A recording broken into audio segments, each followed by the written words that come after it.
Hi everyone, thank you very much for joining us today. This is the Birmingham Architectural Association's ultimate resilience event of the year, and we're lucky to be joined by Simone de Gale, founder, CEO of Simone de Gale Architects, and also honorary treasurer of REBA.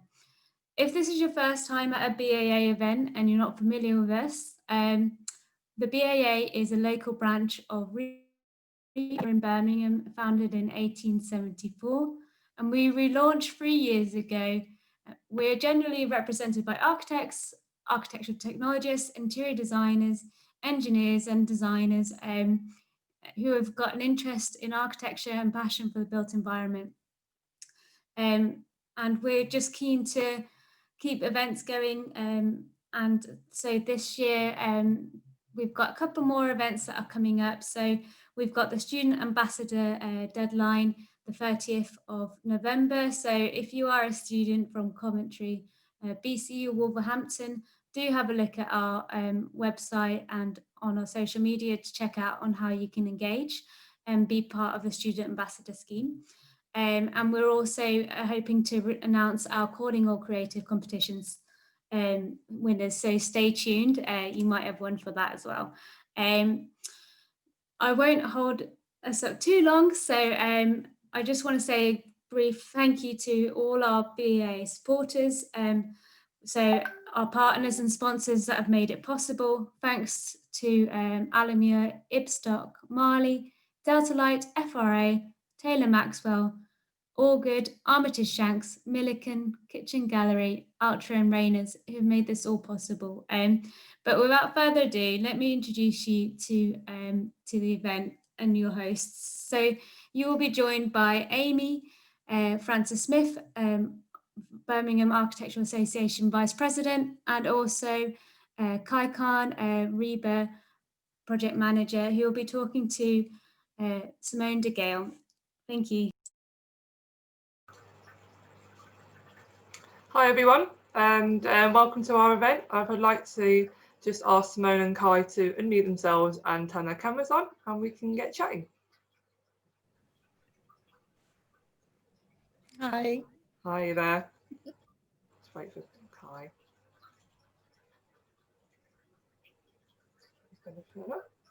Yeah. Hi guys. Hello everyone. Hello everyone. So as Marina said, thank you very much for turning up today on our final resilience event. We're here talking today with Simone and Kai. Kai, do you want to do a little intro about yourself? Yes, thank you, Amy. So I'm Kai Khan. I'm the RIBA Member Relations Manager for the West Midlands. So I've been part of the team now for a few months, so a fairly new starter. I come from a business background. I've been working in professional services, particularly in external affairs, for the last 7 years or so. Brilliant. And I'll just do a very quick intro about myself. I'm Amy Francis Smith. I'm the Vice President of the Birmingham Architects Association, and I'm very pleased to have you all here today. So without further ado, here we're talking to Simone. As Marina mentioned, she's the Honourable Secretary of, Honourable Treasurer, sorry, of the RIBA, and we are very pleased to have her today. She's running her own practice and sort of steaming ahead in all sorts of different parts of design, architecture and business. So can't wait to hand her over to you. Yes. Thank you so much, Amy, and thank you, Kai, as well, and Marina, the Birmingham Architectural Association, for inviting me to come and speak at your resilience seminar. I think it's a really interesting topic, and I love the fact that you brought this topic to me. You know, resilience. I've actually given a lecture on this previously at RIBA, funny enough, and it is a fantastic topic, and I'm really looking forward to the questions that you have and the conversation we're going to engage with today for your members and the listeners and just generally. So I thought it'd be really good just to provide a bit of my background, so in terms of my company and things. So I've got a very concise presentation which will just let you know what I've been getting up to in my career, and that will, I think, provide a perfect backdrop so that we can enter these discussions in more detail. So I'll just share my screen now. Thank you.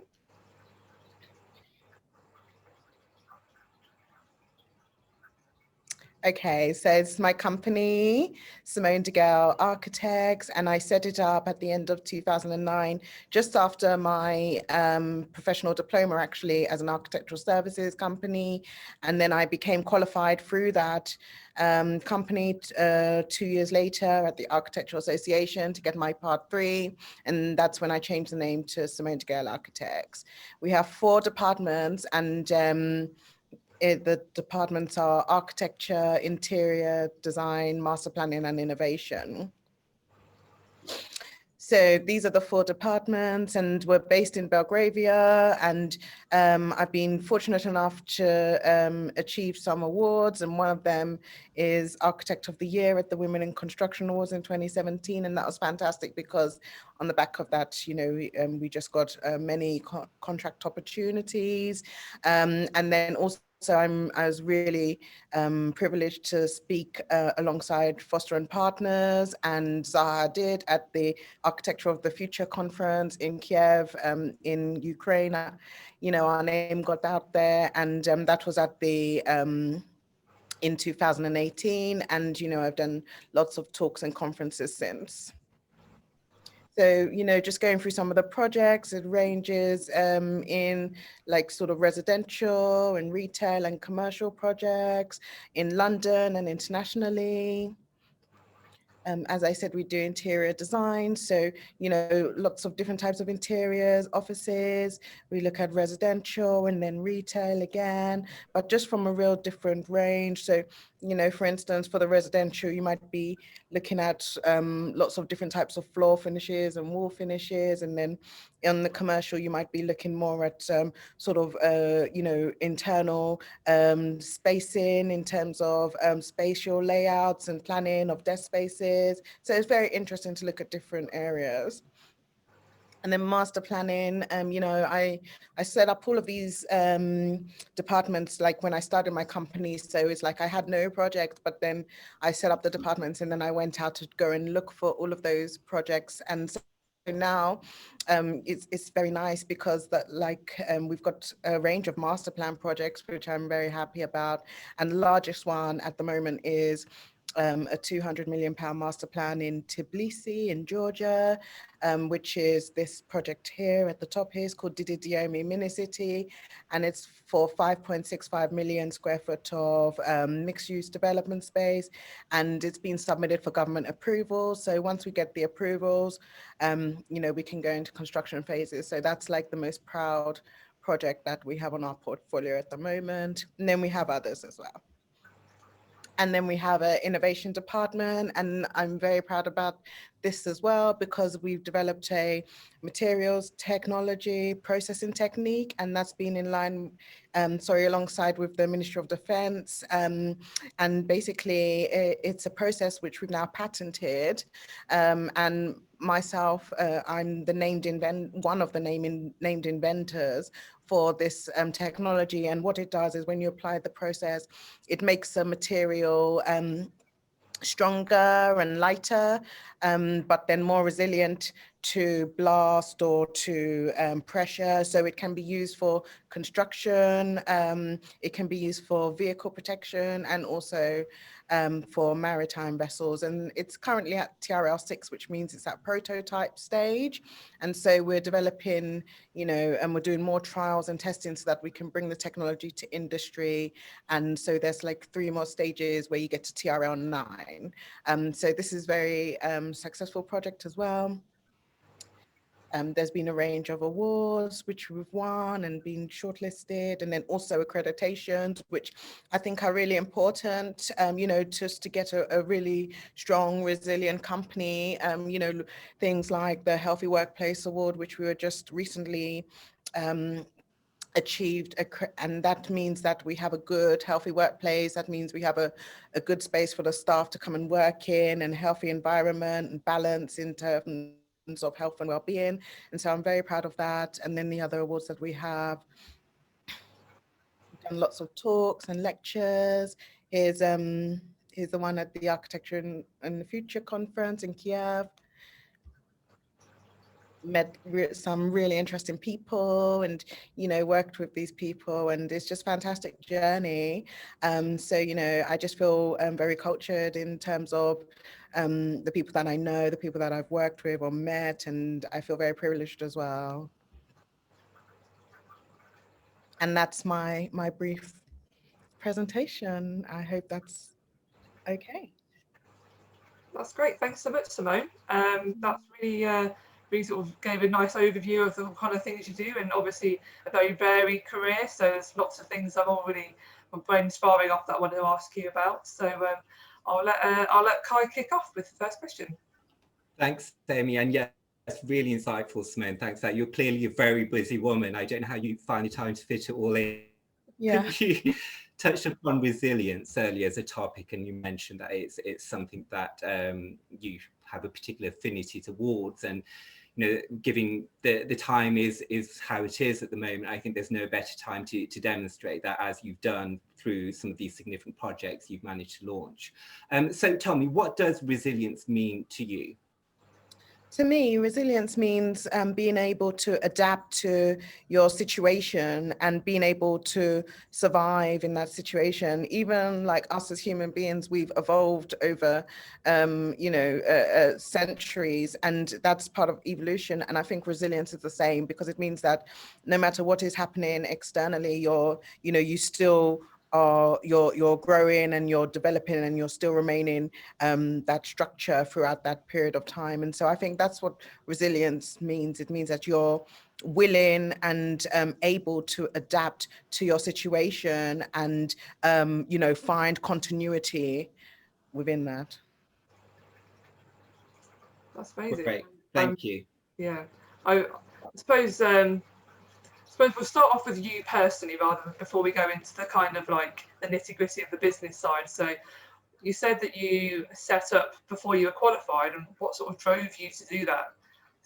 Well, my grandfather was an architect in the Caribbean, and my dad and my uncles worked in construction in London, and so I always knew I was going into architecture. And there was I've got quite a big family, so there was a number of entrepreneurs, so I always knew I was going to run my own business since I was very young. So I was always practicing and trying to become a business person since I was a child. And then what happened is I did my part two. And when I completed that, that's when the 2009 recession took place. And so all the companies, all the architectural practices were not hiring architects. They were all, reducing the size of their staff resources. And so I had one friend and another sort of colleague asking me to do designs and things for their extensions or alterations or what have you. And so I decided that that was the time I was going to start my business, so that I could do the work and do it under a company name. And I set it up as an architectural services company, because you can't call yourself an architect until you're qualified. And I started doing the projects, and then because I'd been building up connections for years, one project led to another, and it just meant that I could build up my portfolio of projects. And I was really encouraged, because I could then go to the Architectural Association and I said, I've done all of these projects. Can I do my part 3 with you? And straight away I got accepted. They said yes, and opened up the door straight away. And then I did my part 3 with all the projects that I had in my portfolio, in my independent portfolio. And then I became qualified. And so I was always going to set up my own business. It was just a matter of the timing, and it so happened that that was the way. So it's almost like you were sort of similar to, I suppose, a situation now where a lot of people find themselves kind of pushed into a situation, but you've obviously swam rather than sunk. So every credit to you for managing to do that. And thank you. And I think that's what we need as well, because times are changing so much. It's like we were just coming out of Brexit, the issues of Brexit, and at the start of this year, and we were very thankful that we had agreement with the EU, and then all of a sudden coronavirus came in. So, you know, there's so much adaptation that needs to take place, and you know, us as architects, we definitely need to have that resilience. So it's fantastic to see all the different skills and talents that architects that we have is coming out now, because we can see, you know, the architects doing so many different things, you know, coming up with designs for new homes and work home places, and then using graphic design and just becoming independent architects. So yes, it's a great time for innovation. Yeah, absolutely. And I think so we've discussed a little bit about the history of your career, and I suppose what sort of driven you and your journey until date. So I suppose looking at things from a forward glance, where do you see both your practice and your own career going in the future? Well, I'm so keen to build up my company and, you know, be a very successful practice, and to work globally, and to have and to provide lots of jobs. You know, I'd love to become an AJ 100 company, and that would just be such a milestone for me, because what it means is that I would be able to provide jobs and you know, a workplace for people to come and do their design work, and you know, just have fun and engage intellectually, and you know, have a job for their life. And so that is like you know, a great sort of milestone for me to be able to achieve that. And then also I'm just really interested in beautiful designs, and you know, having some amazing sort of like landmark places which I just think would just be incredible. And that's just from a you know, a very sort of design orientated perspective. So I've got some great aspirations for my business, and I'm just working on, you know, building up the portfolio, building up the business acumen, and you know, just becoming a better leader and designer as well. So yes, it's a great journey. You seem to sort of seem to almost be like a polymath, where you'd set up these departments in your company before you'd even got the projects, and you sort of you were determined to find the projects to suit your department, which typically is done the other way around. So I was quite amused by that. Do you find yourself as having like multiple hats, of sort of like a planning side, or a sort of obviously a prototyping product designer, and it seems like you've kind of channeling sort of design at every scale? Yeah, I mean, it is when I look back in hindsight, it is you know, quite bold to say, oh, I'm going to have these 4 departments and then get projects into it, but that is exactly what happened, and I'm so pleased that it worked out that way, because you know, it maybe it wouldn't have. But it is, I think it's really about what you like and what you decide to do as a designer, and which guides you in the direction that you go to. Like for instance, I really like you know, working on like residential, multiple residential, single homes, single dwellings, and then I really like commercial offices, and like retail developments as well. These are just really interesting, you know, sectors of architecture which I want to work in. And so I've purposely gone for those types of projects, even though I have tried other sectors as well, but those are the preference for me. So that's where we really focus. But on the different scales, that's really about like a sort of like design brand, like a design house, branding ethos. So it's like the approach towards design. So it's like saying we can design from the scale of the city through to the scale of the door. And you know, just having a sort of same mentality whilst designing all those different components. And so it's about really being able to provide like a one-stop shop service for our clients. So, you know, they could come to us with a master plan, and then we could even complete the interior design for them. That's amazing. I'd love to know, sort of saying how, I suppose like you've used like wanting to get into the AJ 100 as like a marker for success, or like things that you're aiming towards. What have been some of the things that you've already hit and achieved and sort of reached those goals, but what are you striving else towards as a mark of success? I think in terms of achieving like goals, I mean, you know, honestly, I'm so pleased with how my career has developed, and I've just been, you know, so privileged and honored. And I think that I think it just goes to show that if even if you haven't got the confidence, if you just go for it, that you can achieve and you will achieve. And I think that's a message that I'd really like to promote in this talk tonight, because you know, like these master plan projects, I may have said at the time, yes, I'm going to go for it, but you know, the journey is just amazing. And then now, um, I mean, just been elected as the honorary treasurer of the Royal Institute of British Architects, and that is like an amazing, you know, and very precious position for me. And then, you know, gaining the projects internationally, the projects in Europe, you know, and this is just, it's not like a one-off project. These are consistency. And so it just means that we're able to grow. So these are really important milestones for me, which I have been able to achieve to date, you know, specifically building a business, and then having the 4 departments, and then having international projects, and then having, you know, this high position at the RIBA. These have all been aspirations of mine, which I've been able to achieve to date. So the next ones are just, you know, having the confidence that I've been able to achieve that. The next goals, I have more confidence in achieving those as well. And then now it's just about putting the hard work behind it. Yeah, and as they say, hard work seemingly pays off. So congratulations with all of that. Now, you mentioned your recent role and appointment as honorary treasurer of the board.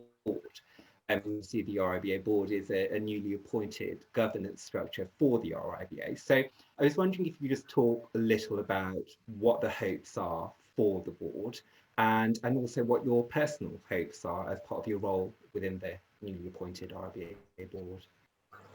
Yeah, I mean, the new governance structure has just come into effect in March 2020 this year. So it's very new. And basically what it means is that whereas before the trustee position was with all of the council members, where there was approximately between 40 and 60 council members. Now, the trusteeship, so the listing with the Charity Commission, only lies with the board, which is, I think the maximum is 12 members, but we're still recruiting. So, you know, it's a very more, it's a much smaller, agile board, and, you know, each candidate or each board member has been selected for a specific purpose. So, you know, there's a lot of skill there, and the governance, it just means that it's more agile and able to adapt to situations and be more focused as well. So I think it's great opportunity, because what it means is that the council can now focus on like this, you know, the really, really important issues that we have going on, like climate change, like, you know, responding to the coronavirus pandemic, and just listening to the voices of the members, and then bringing that to the council, and being able just to come up with ideas and solutions on how we can support the members and architects in general. And so I think for myself, it's a much better and much streamlined governance structure, and it is having a great impact already. And in terms of the achievements that I want to gain as my role as honorary treasurer, I just want to help to you know, have a more streamlined institute, and a more direct institute and transparent, so that we can serve the members better. I think it's really, really important that we can appreciate that RIBA has such a stronghold, and it's a powerful institute. But sometimes the voice might not, or the needs and concerns might not be directly communicated to the RIBA, and to be able to come up with solutions and support. And I think that I would just really like to be able to facilitate that connection between the members and the institute, and then for the be able to provide, stronger support for the members and insight and knowledge, and, for it to really be the best that it can be. Great, all sounds very promising. So you touched on how obviously the world's changing and the RIBA is sort of moving through, and obviously both both as a professional and on a personal level, I'd like to see how the pandemic has affected both like the industry and your business, and just like, have you had to make any sudden adaptations or changes at all? I mean, I think that the thing with the pandemic is that it's more of a personal issue as opposed to as a sort of working issue, because we always had a system where we could work remotely and we could all log into the system and we could access files and communicate. So we had a really good, strong communication system and quality management system. So that was always fine. But when we had to start only working from home, it was really tough, because you want to be around your colleagues and you want to be, engage and turn to the side and, have your discussions, and then even, the tea times and coffees and things like that. These are all things that you kind of take for granted when you're not doing that. So I think that was really tough. And I'm grateful, because we are a small, nimble team. We are actually able now in the second lockdown to go into the office still, but it's changed with that regard, because we are starting to have that flexibility where you can work from home or you can work in the office. And so, there is a little bit of a difference in terms of how society is starting to change, in the UK, I must say. And so I think it's just about, again, being aware of that situation and how this current situation is having an impact on all of us. Today we're here having a panel discussion over Zoom, when previously we would have it in person. So, it means that there's maybe on one side, there's so many things that you can achieve, or more things that you can achieve in one day. But on another side, maybe you're not being so focused in all of those, events and on all of those meetings. Maybe, maybe it's overwhelming, or maybe there's too much. So I think ultimately we're going to have to find a balance between, this virtual communications and physical, hopefully when it's safer for us, with the virus out there. But I think that, again, having this mindset where you can be adaptable and you can thrive in that situation, I think is really important. So in terms of projects, just before we started to go into the lockdown situation, the focus was very much on continuing to build that international profile. So in December 2019, we had a scheduled visit to go to Hong Kong, but and start to build connections there. But unfortunately, that didn't go ahead because there was the riots that were taking place in Hong Kong, and so that had to be put on hold. And then in March, we were meant to be exhibiting at MIPIM in Cannes with the RIBA, and we had hired one of their stands at the London Pavilion, and that didn't go ahead because of the coronavirus. So now we've had to take a shift. We do obviously still have international projects, but instead of being able to build on that success, we've just had to continue to retain the success that we already have. And we did have there was an event last week to engage virtually with these international companies, which was quite useful. But I think now we've just had to focus more on like local projects, London-based projects, residential projects, as opposed to some of the other things that we're doing. So you've got to have this mindset where you can adapt to your surroundings. How do you go? Like, obviously, you sort of mentioned about some of the ways that you might have found clients in the old times. How are you trying to do about that now? Is it sort of a word of mouth thing, or are you do you use sort of online marketing to sort of get your message out there more? Yeah, definitely. We've ramped up the online marketing, advertising, which is quite interesting. And then, doing just various different things online. And I think the one thing is that we can all appreciate is that, we are all, as the classic phrase goes, we're all in it together. So, we are all communicating online. And so we all understand why. And so it's not like we're trying something new. It's the only way that we can communicate. So I think from that perspective, we are improvising. So for instance, the event, which is usually held in Cannes, which took place last week online, it was useful because we got to build some connections internationally. So, there is some adaptability there, definitely. Good old MIP. We're all missing MIP this year. Yeah, I know. So speaking of, so just touching upon again your role in the RIBA, and I suppose bringing it back to some of the outcomes that you were hoping the RIBA would focus more on.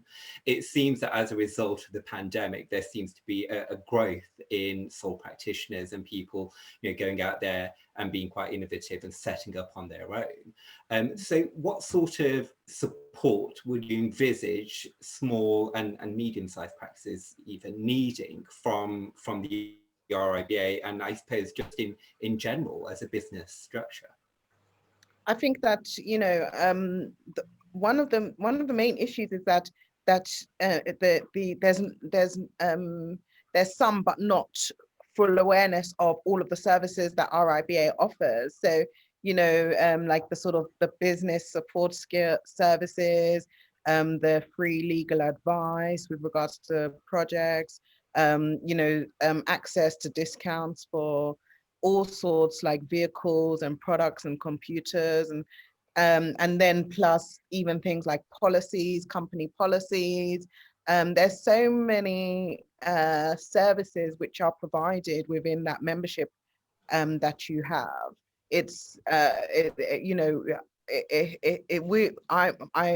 I'm definitely of the mindset that we are going to be working towards bringing more awareness to those services. And I would just encourage any members, even just to pick up the telephone and say, phone up the RIBA and say, I'm a member and I want to set up my own business, or I want to be a sole practitioner.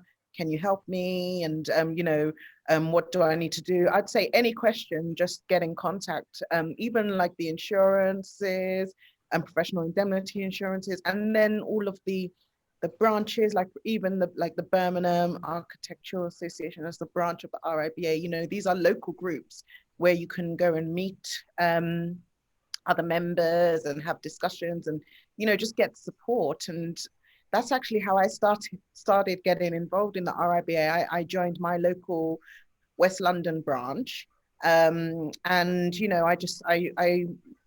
it's just all evolved from there, really. And but what I found was a really good support system, so that when I was practicing as an architect, I could turn to a group of local people I knew who were also architects who could help me in my situation. Yeah, so it's that sharing of knowledge, particularly relating to the branches themselves. It's that sort of networking, which is quite key, but it sounds as though there's also a number of sort of robust mechanisms coming directly from the RIBA in terms of, more wider support and more sort of formal business related aptitudes there. So I think in combination, that all sounds great.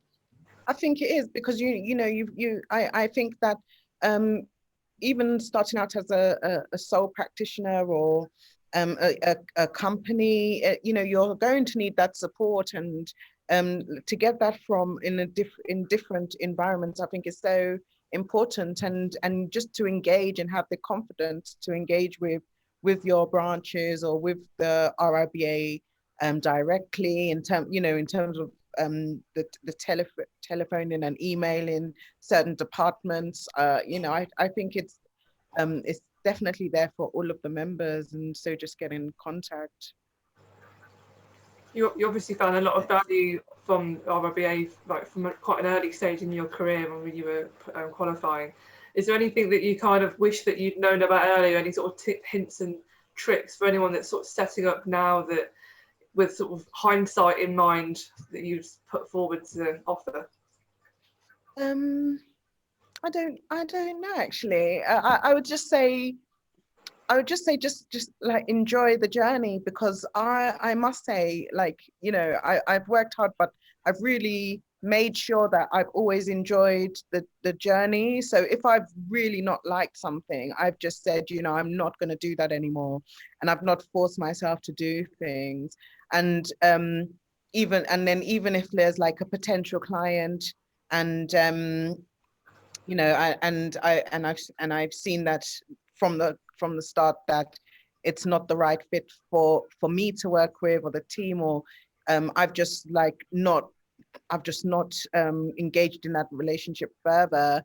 And then things like fees. I mean, I think that it's really important to be very resilient and strong in like your fee structure, and you know, negotiating price, but then negotiating service at the same time. So I think that's really, really important. And I think as well, just being able just to understand that there's a lot of projects out there. It might seem that there's not, but there are. You know, there's always construction work taking place all around the UK, if that's where you're based, or internationally. And then there's all different types of sectors. So I think that it's about like not worrying about, you know, certain contracts or certain services and things. I think it's just sort of relax and appreciate that there is work out there, and you know, you just have to have your integrity as an architect, and uphold that title that you hold.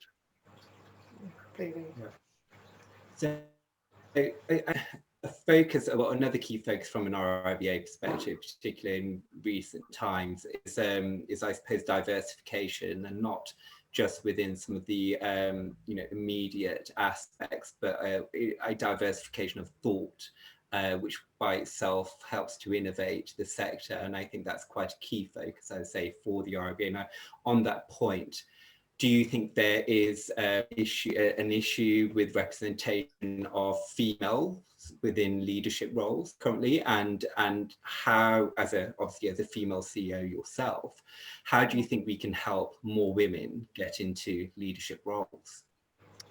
Thank you so much for asking that question. And I think that, you know, I think that we just have to be kinder and more open to each other. And, you know, I think a lot of the issues that we have are about, you know, like role models and visibility. And for people, you know, if you see someone who looks like you, and you know, maybe has the same kind of background, you can sort of see yourself as achieving that same position. And so I think it's very difficult for groups like, you know, for females, for, you know, different races and genders and even religion, to sort of feel comfortable in achieving a certain standard or vision that they want for their life, just because the visibility isn't there, just because they can't see, you know, that kind of role model. And so I think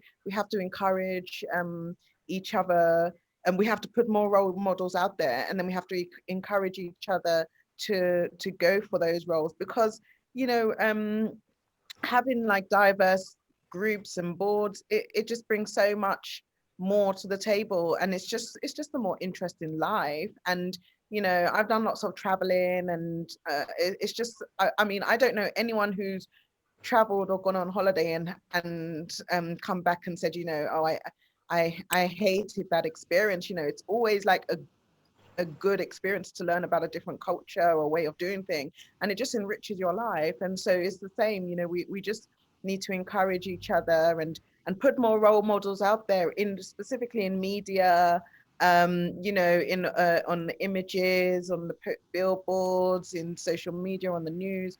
We just need to have more diverse role models so that people can feel like they can achieve that same ambition. And so I think it's so important that we can encourage that, and we just, you know, make it happen. I totally agree with you, and obviously you yourself are quite a key role model, and I'm sure there are many people who are at uni or just starting out that are sort of seeing is believing kind of thing, that they're sort of been able to aspire to your levels and beyond that point as well. And obviously you're an ambassador for the Stephen Lawrence Trust, which is sort of is like, as an ambassador, you have got like quite a key role there as being another role model. What do you think we can do as an industry to sort of boost representation of Black people?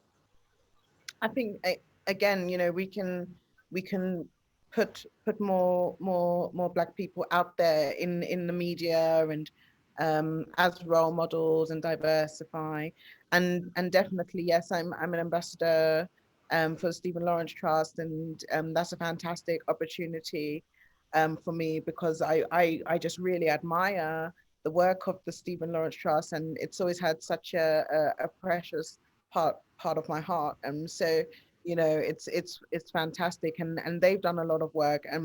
But I think in particular, you know, the issues that we've had this year, like with the protests, the Black Lives Matter protests, they just are so it's been such a shift change where not only you know, groups or minority groups have been sort of campaigning for change, you know, global in industries or global corporations have been campaigning for change. And I think that we just have to continue on that momentum so that we can see change that we need to. It will accelerate it, and it's always, we always have to appreciate it's for the benefit of our lives, you know, having these diverse communities, because this is what we represent, this is who we are, you know, when we're walking down the street, or, you know, in any sort of public situation, there's always going to be a diverse community. And so I think that we just have to keep pushing the barrier. And even this year, just reflecting to my work at RIBA, you know, they have launched the RIBA Inclusion Charter, and I think that's a fantastic start, you know, down for the ED&I route for the RIBA. And so on the architecture side, the RIBA is like promoting, you know, diverse community, equality, diversity, and inclusion, and that's what we have to keep pushing for. No, completely. And as it happened, we have. And I think I'd say one of the main outcomes. Oh, sorry there, Amy. I just want Sorry. drop in that, you know, diversity and inclusion is great, but apologies, but it's the innovation that I think diversity and inclusion brings within itself. So there are very real sort of business benefits to be associated to, I suppose, values and ethics that some may consider, you know, largely superfluous, particularly within organizations that are quite small in their operational structure. Yeah. So I think it's quite important, I'd say, just to highlight the fact that there are wider benefits in terms of innovation and that diversity of thought that you're able to bring around a project and the outcomes of that. Definitely. Sorry, Amy, I butted in there.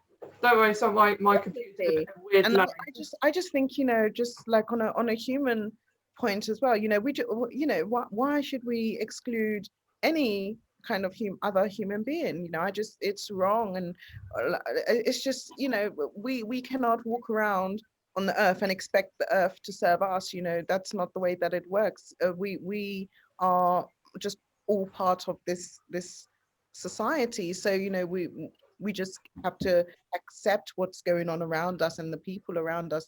We don't have to you know, manipulate and engineer. So I think we just have to open our eyes and accept.